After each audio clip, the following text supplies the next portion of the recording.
Okay, so good day everyone. So meron akong biglaang transaction. Meron akong bibilihin na 2024 Toyota Innova 2.8 XE automatic diesel. Actually, repeat client ko na siya. Sa kanya ko nabili yung Honda City. Tapos binili niya yung Toyota Innova na yon. Ngayon, parang may kailangan niya ng cash kaya nag-decide siyang ibenta yung Innova niya. 2024 yun, very sariwa. So 10k mileage lang siya, titingnan natin. Then kapag ka okay, bibiling ko rin agad on the spot. Okay, so samahan niyo ako, tingnan natin mamaya.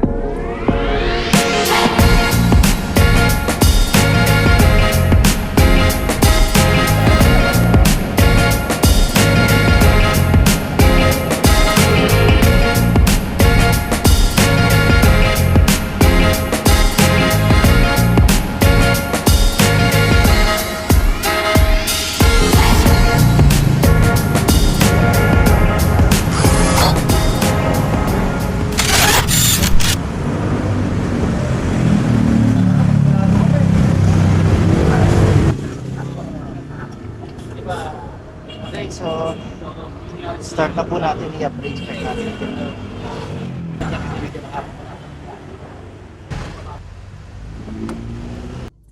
Tingnan muna natin kung nag-ilawan na. Okay naman. Ay, kalapit mo. 10,000 lang yung odo. So, very fresh pa yung sasakyan.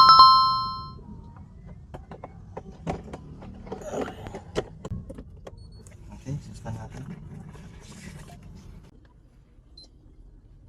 Medyo marumi lang siya na onte, pero syempre expect natin na nag-uulan-ulan ngayon, so medyo may karumihan siya.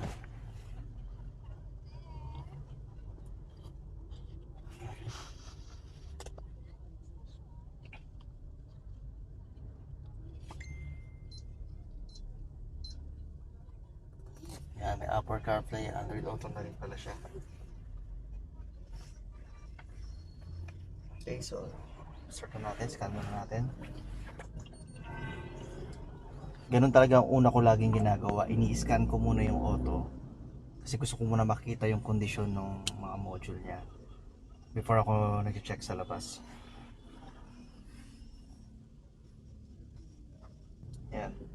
So lumilitaw yung travel mileage niya dito pa lang, so 10,819. Sa cluster is 10,819, so tama. Okay, so proceed natin, mag health report naman tayo. Yun din yung gustong gusto ko sa mga Toyota, ang dali nilang i-scan, ang dali nilang i-check. Baga sa quality talaga panalo mga Japanese car.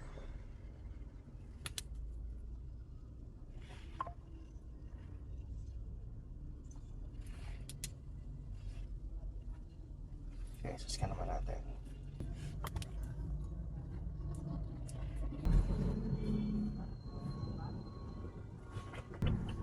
Tamang tama. Yun ang mahirap kapag walang parking. So habang nag-i-scan po ako, nag-a-appraise, kailangan ko muna matras dahil lalabas yung sasakyan ng manager ng bangko.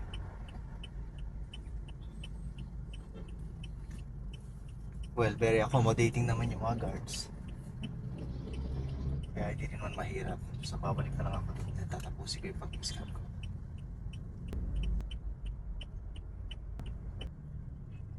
Total distance travel. So okay, so tingnan nyo, total distance travel, so 10,819, so tama naman. So talagang legit siya na na 10,000 yung mileage. Okay, so check naman natin yung actual. Tignan ko naman yung body. So check naman natin.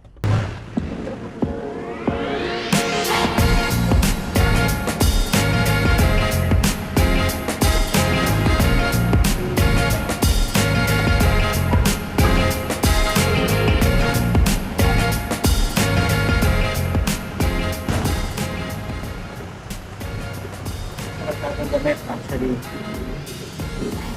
masaya na tuloy ito. Hindi ako lang, wala na para tour kasi almost million eh.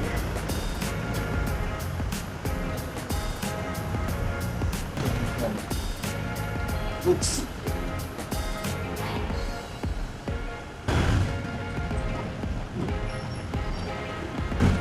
At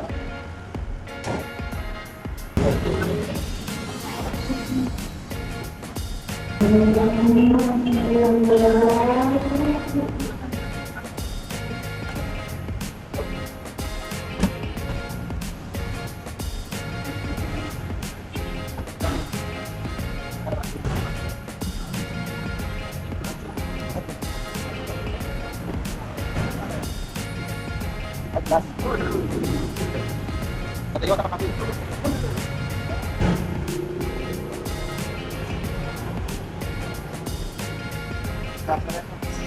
Ganda. Okay.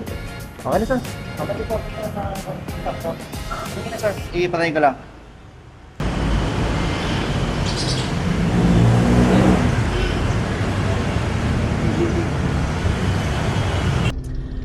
Okay, so okay na po. Nabili ko na yung 2024 na Innova. Yun po siya.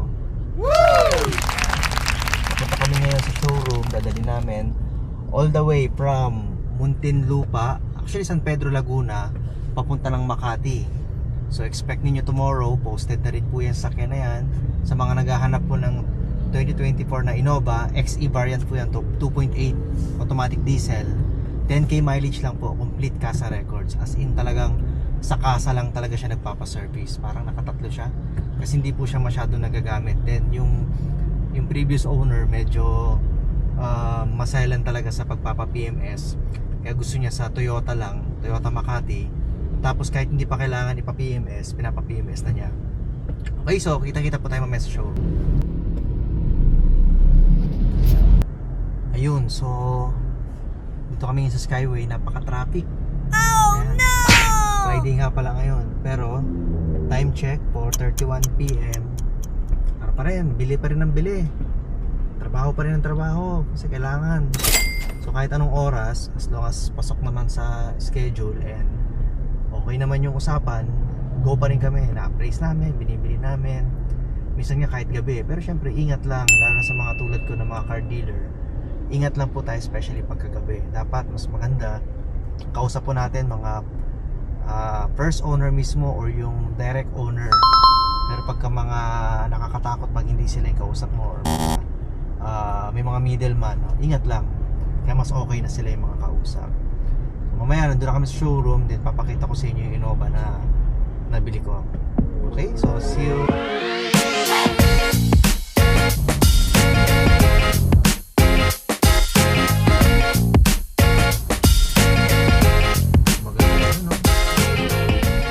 Okay, so nandito na kami sa showroom. Anong oras na is 5:34 PM. Pero syempre, trabaho ka ng trabaho, drive na ng drive. Ngayon, i-surrender ko yung documents. Kasama yung napakaganda kong secretary. Kasama ko surrender yung documents para ma-file namin ng maayos. And tomorrow, maybe may picture na to. Then maybe